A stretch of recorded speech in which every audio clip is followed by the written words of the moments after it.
12টার পরে বা 12টার কিছুক্ষণ আগে দেখা গেছে যে ছাদের মধ্যে ধূপ ধূপ এরকম আওয়াজ হয়। 3-4 দিন পর থেকে শুরু হয়েছে মশলা যখন পিষি আমরা পাটার মধ্যে এরকম আওয়াজ, ফলের ঠোঙ্কা থেকে একটা একটা করে নিচে পড়তেছে। 1 ডজন মালটা ছিল এখানে, একটা একটা একা একাই পড়তেছে নিচের দিকে আমার সামনে পর্যন্ত আসছে। আমি তখন খুব ভয় পেয়ে গেছি। ওই রাতে কেউ আসবে বলে মনে হচ্ছে না। 2012 সালের দিকে তখন আমরা থাকতাম হচ্ছে গিয়ে মোহাম্মদপুর টিক্কাপাড়াতে। তো টিক্কাপাড়ার থেকে হঠাৎ করে আমাদের একটা মানে একটু বড় বাসা দরকার হয়, ঠিক আছে। ভাইয়া তখন বিয়ে করে, তো বড় বাসা দরকার হয়, তখন আমরা বাসা খুঁজতে পাই। তারপরে বাসাটা পাই হচ্ছে গিয়ে আদাবর, একটা বাসা পাই আদাবর 12 নাম্বার, তো সিলিকন স্নোড্রপ অ্যাপার্টমেন্ট, ঠিক আছে। তো বাসাটা সুন্দর, প্রথমেই খুব মানে ভালো লাগছে দেখে, এক দেখাই মানে পুরোপুরি চয়েস হয়ে গেছে। পরে আমরাও গেলাম, যাওয়ার পরে জিজ্ঞেস করলাম যে এত সুন্দর বাসা ভাড়া হচ্ছে না কেন, কত অনেকদিন ধরেই তো খালি। পরে বলতেছে যে এখানে একটু পানির প্রবলেম আছে, এই জন্য ভাড়া হচ্ছে। তো যখন এই কথাটা বললো পানির প্রবলেম আছে, তো আমরা বললাম যে পানি 3 বেলা কি দেয় না? পরে বলতেছে হ্যাঁ 3 বেলাই পাবেন, কিন্তু অনেক বাসায় দেখা গেছে যে রেগুলার পানি পাওয়া যাচ্ছে, এখানে রেগুলার হবে না, তো 3 বেলা। তো বাসাটা এতই সুন্দর ছিল, মানে অ্যাট্রাকটিভ এত, এখন কি জন্য যে অ্যাট্রাকটিভ লাগছে আমাদের কাছে সেটাও আমরা জানি না। তো সবাই পছন্দ করলাম যে ওকে ফাইন, এই বাসাতেই উঠবো। পরে নেক্সট উঠলাম আমরা বাসা। তো বেশ কিছুদিন ভালোই যাচ্ছিল। পরে আমরা আরো বিভিন্ন জায়গায় খবর নিলাম যে কি অবস্থা, যে এখানে তখন আমাদের পাশের ফ্ল্যাটে যারা ছিল তারা বললো যে এখানে তো বেশি দিন ভাড়াটা স্টে করে। তখন আমরা বললাম যে কেন? পরে বলে না এমনিতেই মনে হয় করে না কোনো, ওনারাও আমাদেরকে বলে নাই বিষয়টা যে এরকম। তো ওনারা হাইড করে গেছে। তো হাইড করে যাওয়ার পরে একটা টাইমে কি হইতো দেখা গেছে প্রায় 6 মাসের মতো চলতেছে, আমরা কন্টিনিউয়াসলি থাকতেছি, কোনো অ্যাবনর্মাল কোনো কিছু দেখিনি। হঠাৎ করে একদিন কি হচ্ছে, তো হ্যাঁ পানির সমস্যাটা ছিল। তারপরে হচ্ছে গিয়ে হঠাৎ করে একদিন মানে আমরা ছিলাম একদম টপ ফ্লোরে 6 তলায়, 6 তলার উপরে হচ্ছে ছাদ। তো মাঝে মাঝেই আমরা 6 মাস পরের থেকে, 6 মাসের ঠিকই ছিল সবকিছু, 6 মাস পর থেকে দেখা গেছে যে ওই বাসার মধ্যে মানে টপ ফ্লোরে ছিলাম, তো যখন আমরা একটু নীরব হইতাম মানে 12টার পরে বা 12টার কিছুক্ষণ আগে দেখা গেছে যে ছাদের মধ্যে ধূপ ধূপ এরকম আওয়াজ হতো, মানে মনে হচ্ছে যে কেউ পা ফেলে যাচ্ছে। তো এই জিনিসটা যখনই হয়েছে তখন আমরা এতটা আমলে নেই নি, এটা ব্যাপার না, হইতেই পারে, হয়তো ছাদে বাচ্চারা খেলতেছে। আবার ওই ফ্ল্যাটের 3 তলায় 2 তলায় অনেক বাচ্চাও ছিল, তো ওরা দেখা গেছে কাজের মেয়েকে পাঠিয়ে দেয়, উপরে বাচ্চা নিয়ে ওরা দৌড়াদৌড়ি করে, তা আমরা কোনো ইটি নেই। তো হঠাৎ করে এরকম চলতেছে, তো এরকম মানে কন্টিনিউয়াসলি চলে। কন্টিনিউয়াসলি বলতে সপ্তাহে 2-3 দিন আমরা এরকম অনুভব করতেছি। তারপরে একদিন কি হলো, একদিন পরে বাসায় অনেক গেস্ট, তো গেস্ট আসার পরে তারপরে আমার খালা মামা সবাই ছিল। তো গেস্ট আসার পরে গল্প করতেছি, তখনও সেম একই আওয়াজ হচ্ছে। মনে হচ্ছে যে এক রুমে পা ফেলতেছে, এক রুমে একটা আওয়াজ হচ্ছে, আবার আরেক রুমে যে আরেকটা আওয়াজ হচ্ছে, মানে পাটা মনে হচ্ছে এত ডিস্টেন্সে হচ্ছে, মানে কত বড় পা এরকম। তো এটা হওয়ার পরে মনে করেন যে ওই দিন আমরাও গল্প করতেছিলাম এরকম এরকম আওয়াজ হয়। পরে আমার খালা বলতেছে তোমরা এই বাসাটা একটু হুজুর কোনো কিছু একটু দেখায়, তো এই বাসায় কোনো কিছু আছে কিনা। পরে আমরা তো এই যুগে এগুলা বিশেষ করি না, বিলিভ করি না, আমরা বলছি না এগুলা কি বলে। খালারা চলে গেল। 3-4 দিন পর থেকে শুরু হয়েছে মশলা যখন পিষি আমরা পাটার মধ্যে এরকম আওয়াজ, ওই পায়ের আওয়াজটা পাচ্ছি না এখন, তারপরে ওই আওয়াজটা শুরু হয়েছে, এই আওয়াজটা কন্টিনিউয়াসলি চলতেছে। চলার পরে তখন আমার আব্বা বলতেছে যে এত রাতে মশলা পিষে কি, হ্যাঁ উপরে তো কেউ নাই, এতদিন চিন্তা করছে যে পায়ের আওয়াজ হয়েছে, এটা কোনো ব্যাপার না, থাকতে পারে। তো এখন এটাকে এরকম 3-4 দিন যাওয়ার পরে আব্বা বললো চলো একটু উপরে যাই দেখি যে কি অবস্থা, ঠিক আছে। তো উপরে গেলাম, যাওয়ার পরে দেখলাম ও ছাদটা লক করাই, তার মানে ছাদের ভিতরে কেউ নাই, ছাদে কেউ নাই। তো এই কথা করার পরে আমরা নিচে নেমে গেছি। নিচে নেমে যাওয়ার পরে তারপর আরো কয়েকদিন গেল। পরে দারোয়ানকে জিজ্ঞেস করতেছি ছাদ কি খোলা থাকে কটা পর্যন্ত? পরে বলে ছাদ তো 10টা বাজলেই লাগানো হয়ে যায়, 10টা বাজলেই ছাদ অফ করে দেয়। এটা কি সম্ভব ছিল যে পাশের বাড়ির ছাদ থেকে এখানে আসা যায়?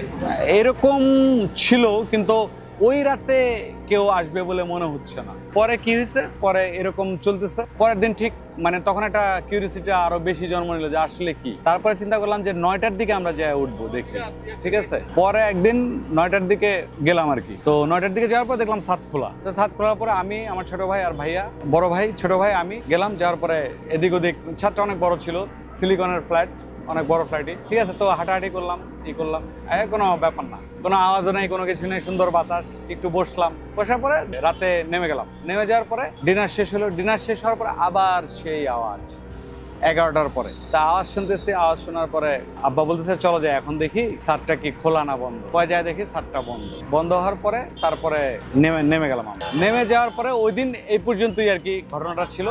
তারপরে হচ্ছে কি আমরা তারপরের দিন ঠিক দারোয়ানকে জিজ্ঞেস করলাম, একটু ভালো মতো টাইট করে দিলাম, আপনাদের এখানে পানি তো ঠিকই আছে, দেখতেছি 3 বেলা দিলে তো হয়ে যাচ্ছে, তাহলে এখানে মানুষ থাকে না কেন, থাকতে চাচ্ছে না কেন? তারপরে বলতেছে যে আসলে কি এখানে মানে অনেকেই মানে আইসা 2-3 মাসের বেশি স্টে করে, কেন করে না তাও জানি না, ওনারা বলে না তো কেন করে না। তারপরে এই হওয়ার পরে পরে মনে করেন যে আমরা এর আগেও মানে আশেপাশে জিজ্ঞেস করলাম, তখন তো কিউরিয়াসিটি আরো বেশি যে কেন হচ্ছে না, আর আমরা এগুলা ফেস করতেছি। পরে একজন বললো আর কি এই বাসায় নাকি যারা থাকে তাদের নাকি কোনো উন্নতি হয় না, তারা মানে চলে যায় আলটিমেট, ঠিক আছে, বেশি দিন থাকে না। তো এরকম আওয়াজ দেখে অনেকে ভয় পেয়ে চলে গেছে, এটাও শুনলাম যে ভয় পেয়ে চলে গেছে, আবার অনেকে থাকছে কিছুদিন কিন্তু কোনো উন্নতি হয় না বিধায় এখানে বেশি দিন থাকে না, এই জন্য বাসাটা খালি থাকে। আমরা প্রায় 3 বছর 3.5 বছরের বাসা ছিলাম। তো 1 বছর চলে গেল, চলে যাওয়ার পরে হঠাৎ করে মানে ম্যাট্রিক পরীক্ষার রেজাল্ট দিল আর কি। তো আমার এক কাজিন ম্যাট্রিক পরীক্ষা দিচ্ছে, ও A+ পেয়েছে। A+ পাওয়ার পরে যেদিন A+ পেয়েছে তারপর ও থাকতো দেশে আমাদের গ্রামের বাড়িতে। তো A+ পাওয়ার রেজাল্ট নেওয়ার পরে তার 2 দিন পরে আমাদের বাসায় মিষ্টি ফল টল এগুলো সবকিছু নিয়ে আসছে।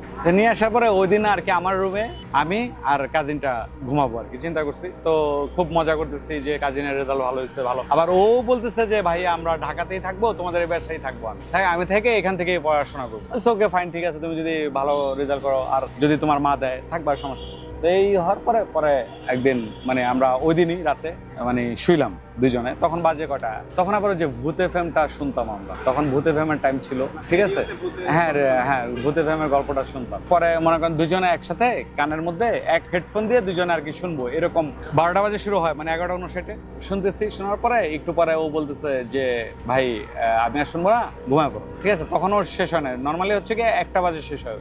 তো আমি বললাম আচ্ছা ঠিক আছে ঘুমায় পড়ো। একটু পরে আমি অফ করে দিলাম যে আমিও শুনবো না। তারপরে একটু পরে চলে গেছে কারেন্ট, ইলেকট্রিসিটি নাই। ইলেকট্রিসিটি চলে যাওয়ার পরে ফ্যান অফ হয়ে গেছে গরমের দিন। তো ও বলতেছে হ্যাঁ নীরব পরিবেশ। ও বলতেছে আচ্ছা তাহলে তুমি ভাইয়া ঘুমাও, আমি আন্টির রুমে যাই।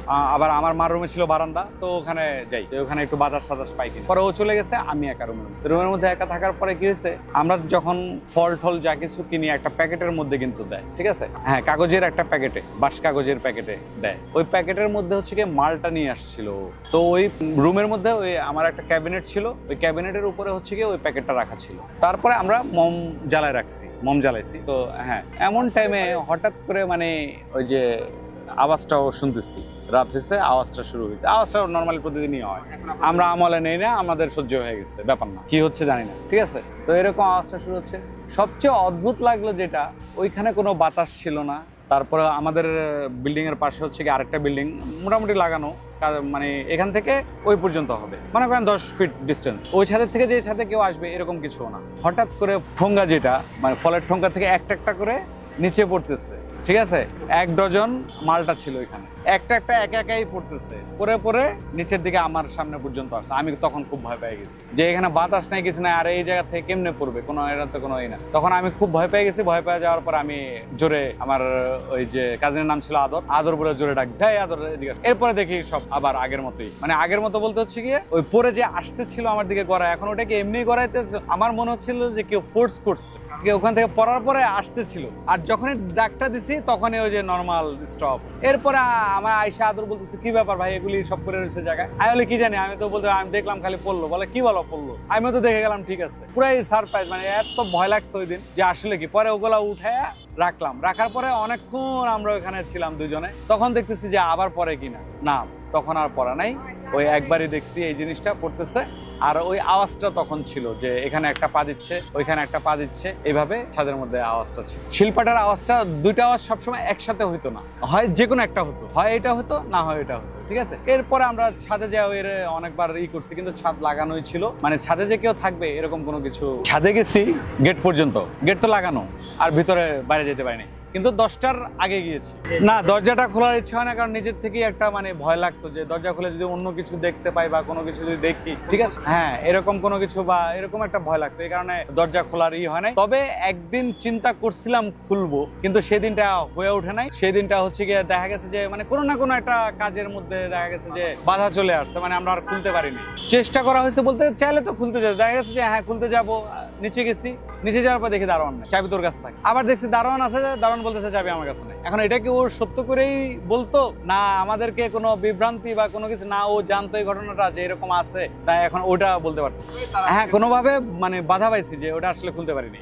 আক্রান্ত এরকম কোনো কিছু হয়নি, তবে এটা ঠিক আমাদেরও কোনো উন্নতি হয়নি। যখন ওই বাসায় আমরা ছিলাম তখন আমাদের কোনো ভালো কোনো কিছু হয় নাই, খারাপ সংবাদই পাইছি। ওই বাসায় আমরা 3 বছর ছিলাম, 3 বছরের বেশি ছিলাম, কিন্তু আমাদের ওইরকম ধরেন মনে করেন ওই বাসা ছাড়ার পরেই আমার ভাইয়া প্রমোশন পায়, ওই নেক্সট মাসেই, মানে যে মান্থে ছাড়ার পর ওই মাসেই প্রমোশন পায়। তারপরে মনে করেন যে আমাদের আর একটু ভালো ইটি পাই, কিন্তু ওখানে থাকা অবস্থায় প্রমোশন হবে 2-1 বছর আটকে গেছে প্রমোশন, এরকম কিন্তু প্রমোশন হবে, মানে এরকমই হচ্ছে। আমি তখন একটা জবের জন্য অ্যাপ্লাই করতেছিলাম, চাচ্ছিলাম যে ব্যাংকে, কোথাও হয়নি, পরে ওটারও মানে কোনো হয় না। ও আমার শরীরে ঘুরে বেড়ায়। রহস্যময় এমন অনেক ঘটনা পৃথিবীতে ঘটে, যার ব্যাখ্যা বিজ্ঞান দিতে পারে না। তোমরা কারা যাচ্ছ? আমাদের উঠাও। অবিশ্বাস্য এমন গল্প শুনতে চায় চলতি। গল্প বলতে আমাদের সাথে যোগাযোগ করুন। একবার, দুবার, 3 বার। ফোন 099611027598 অথবা ফেসবুকে ইনবক্স করুন। চলতির সকল দর্শকদের জানাই ঈদ মুবারক, ঈদ মুবারক, ঈদ মুবারক। যে যেখানেই থাকুন ভালো থাকুন, সুস্থ থাকুন, চলতির সঙ্গেই থাকুন।